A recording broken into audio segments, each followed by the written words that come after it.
আজ বাজারে হঠাৎ চোখে পড়ল বোত্তা শাক, কিনে নিলাম না ভেবেই। কিন্তু বাড়ি ফিরে শাক ধুতে ধুতে মনে পড়ে গেল ছোটবেলার সেই দুপুরগুলো। নানুর হাতে রান্না, মাটির ঘরের চালা আর জানালা দিয়ে ঢুকে পড়া রোদের টুকরো। কত সহজ ছিল সেই সময়, কত অল্পতেই ভরে যেত মন।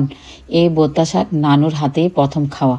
কোনো বাহারি মশলা ছিল না, ছিল শুধু ভালোবাসা। আজও তাই রান্না করলাম রসুন কুচি, কাঁচামরিচ আর লবণ দিয়ে।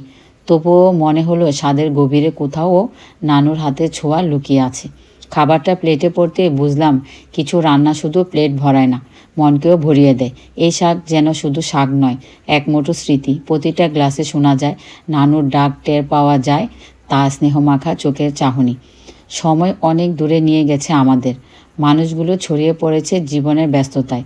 তবুও বোত্তা শাকের এই সাধারণ রান্নাটা আজ আবার ফিরিয়ে দিল সেই দিনগুলো, যখন সুখ মানে ছিল এক প্লেট ভাত, শাক আর নানুর হাতের ভালোবাসা। কিছু স্মৃতি কখনো পুরনো হয় না, তারা শুধু কোনো একদিন